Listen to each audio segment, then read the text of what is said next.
The art of the deal. President Trump pauses his tariff announcement, leading markets to soar and refocusing this tariff conversation on China. The Supreme Court steps in to play whack-a-mole with some of the worst lawfare we've seen around the country. All of that and more today on 10-Minute Drill. Everybody get up, get up. The story of America is the story of an adventure. I can hear you. The rest of the world hears you. We are a nation under God, and I believe God intended for us to be free. Markets soared yesterday when President Trump announced a 90-day pause on the tariffs that he'd announced for the world. As you heard from Secretary Bessent, this was a part of the plan all along, to gain maximum leverage, especially from China. Many of you in the media clearly missed the art of the deal. You clearly failed to see what President Trump is doing here. China imprudently decided to retaliate against the United States. And as I said at the podium yesterday, when you punch at the United States of America, President Trump is going to punch back harder. No one creates leverage for himself like President Trump. This move was likely in response to activity in the equity and bond markets, but it also was likely in response to genuine concerns from people, including his own supporters. There'd been a lot of commentary from people saying, President Trump's most diehard supporters aren't in the markets.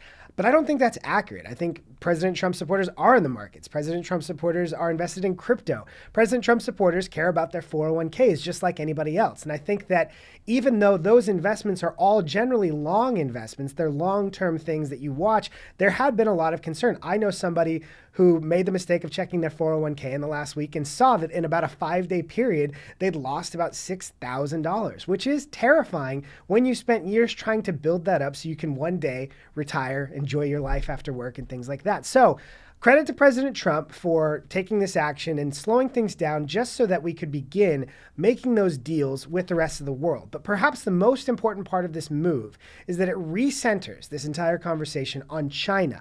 China being the worst trade partner for the rest of the world. There was a clip that went viral last night about just how important this is. I do business in China. They don't play by the rules. They've been in the WTO for decades. They have never abided by any of the rules they agreed to when they came in for decades. America is the #1 economy on earth with all the cards. We will not have that forever. It's time to squeeze Chinese heads into the wall now. A point that President Trump and many others have made is China needs the United States a lot more than the United States needs China. But China has been a terrible trade partner for the entire world. And support for really focusing this efforts on China was always the strongest component of President Trump's trade agenda. And one thing that Secretary Bessent talked about was the opportunity that America now has to approach China alongside a number of other countries to really try and force better trade practices out of China. China's challenges are numerous. One of them is they are a production-based economy. They rely heavily on markets like what we have in the United States, where we're a consumer-based economy, meaning China losing access to American markets or having to pay so much more to get into American markets through President Trump's tariffs puts them in a terrible position. They have significantly got a weaker hand here than America has. So President Trump, Secretary Bessent, and others are attempting to leverage that to try and force as much of a deal out of China as we're able. And they believe with other trade partners from around the world, we might have success in doing that. On Tuesday, President Trump announced a major executive order about protecting American energy. Over the last several years, there's been a new trend from blue states and blue cities focused on suing oil and gas companies for climate change. They will say things like, we had this extreme weather event. It was caused by climate change. Your oil and gas caused that. Now, there's not a lot of science involved in that attribution piece, but they believe that if they can get these billions of dollars from energy companies, one, they'll be able to bankrupt their ultimate enemies, which is oil and gas companies, but also be able to fund things like infrastructure projects.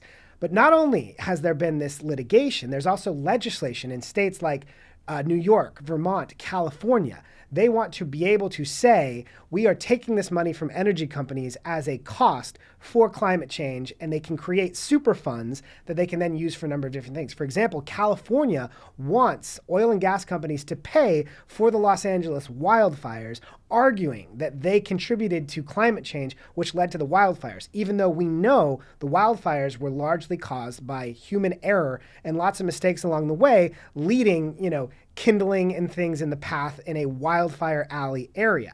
So this Lawfare and litigation and legislation have led to this major trend that could kill American energy and drive up costs for families. President Trump's executive order urges the Department of Justice to look into this. It says, these state laws and policies weaken our national security and devastate Americans by driving up energy costs for families from coast to coast. The Attorney General shall expeditiously take all appropriate action to stop the enforcement of state laws and continuation of civil actions identified.